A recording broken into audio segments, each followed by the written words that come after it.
চায়নাতে বিয়ের দিনে কনে পক্ষের বাড়িতে যখন বর পক্ষের লোকজন আসে তাদেরকে রিসিভ করার স্টাইলটা একদমই অদ্ভুত। লাফিয়ে লাফিয়ে নেচে নেচে কিভাবে রিসিভ করছে। এরপরে দেখুন এই লোকটা মোবাইল এতটা ইউজ করতে মগ্ন হয়েছে, গাড়িতে দেখছে তার বাচ্চা নাই, অথচ বাচ্চাটা তার কোলে আছে। এখন সে বাচ্চাটাকে খুঁজছে, এত পরিমাণ মোবাইল ইউজ করতে সে মগ্ন হয়েছে। কিছুক্ষণ পর বাচ্চাটা দেখছে তারই কোলে। এরপরে দেখুন এই লোকটার মাথা থেকে চুল খসে পড়ে যাবে। তো ব্যাপারটা হচ্ছে তার মাথায় চুল নাই, সে নকল চুল ব্যবহার করে। তো এখানে ঘুমাতে ঘুমাতে দাঁড়িয়ে ঘুমাতে ঘুমাতে সে চুলটা পড়ে গেছে। এখন সে লজ্জাতে কি একটা অবস্থা, এখান থেকে চলে যাবে। এরপরে দেখুন একটা বডি বিল্ডার ওয়েটার মেয়েটা রেস্টুরেন্টে খেতে আসছে। তো বডি বিল্ডার ওয়েটার গায়ে হাত দিয়ে দেখছে বডিটা। এই মোটু ভাবছে আমিও যাই, তাহলে আমারও বডি সে হাত দিয়ে ছুঁয়ে দেখবে। সে খাবার নিয়ে আসছে একটা। তো এখন মেয়েটা আর এই মোটুর গায়ে হাত দিবে না, বলছে দরকার নাই দরকার নাই। কি একটা ব্যাপার দেখুন। যাক, লোকটা তো মন খারাপ। এরপরে দেখুন এই যে মোবাইলটা নিয়ে নিল। দেখুন এখন এই লোকটা এখন কাকে ধরবে, কে তার মোবাইল নিল, এখন সে আর খুঁজে পাচ্ছে না। কি একটা অবস্থা দেখুন। সে পাগলের মতো এখন মোবাইলটা খুঁজবে, তার মোবাইলটা কে নিল বোঝারও উপায় নাই, এত দ্রুত নিয়েছে।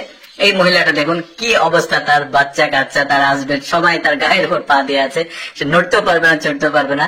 এরপরে দেখুন এখানে স্বামী স্ত্রী মিলে কিছু একটা খেলছে। ওই কুকুরটা দেখুন তার হাজবেন্ডের কিন্তু পোষা। এখন কুকুরটা বলে দিচ্ছে কোন হাতে তার কাঠিটা আছে। দেখুন বারবার সে কিন্তু হেরে যাবে তার হাজবেন্ডের কাছে, আবারও বলে দেবে যে দুই হাতে আছে। দেখুন এভাবে আবার বলে দেবে। এখন মেয়েটা ভাবছে কিভাবে এটা সম্ভব হলো। এরপরে দেখুন মহিলাটা অসুস্থ, জ্বর আসছে, তার হাজবেন্ড তার মাথার উপর টাকা দিয়েছে, সে দেখবে একটা টাকার বান্ডেল, সেটা খুশি। এখন জ্বর আসছে, তারপরে দেখুন জ্বরটা কিভাবে ভালো হয়ে যায়। তারপরে একটা সোনার কিছু একটা দিল, সেই পরীক্ষা করে দেখছে হ্যাঁ এটা তো স্বর্ণের। তারপর আবার মোবাইল দিয়েছে। এবার দেখুন জ্বর পালিয়ে গেছে। এখন মেয়েটা বলছে আমার গায়ে জ্বর নাই বলে চলে গেল। এরপরে দেখুন এই লোকটা পা পানিতে দিবে না, এখানে পানি জমে আছে, সে হাত দিয়ে কিভাবে পার হচ্ছে দেখুন।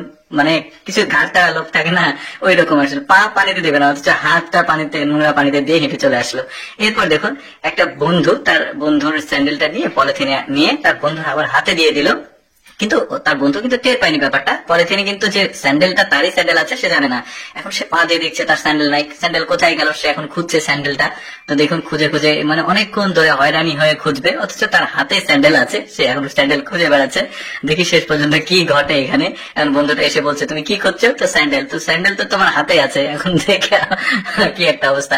কত মেধাবী ছাত্রী দেখুন, কত মনোযোগ দিয়ে বই পড়ছে। চিন্তা করে দেখুন কতটা মেধা তার, পুঙ্খানুপুঙ্খ রূপে প্রতিটা ওয়ার্ড সে পড়ছে। কতটা মনোযোগী ছাত্রী, চিন্তা করে দেখুন বই পড়ার স্টাইল। এরপরে দেখুন। তো যাই হোক দর্শক, আমি সবসময় চেষ্টা করি আপনাদের সামনে একটু ব্যতিক্রম ভিডিও উপস্থাপন করতে। আজকের বিনোদনের ভিডিওটি কেমন লাগলো কমেন্ট করে জানাবেন।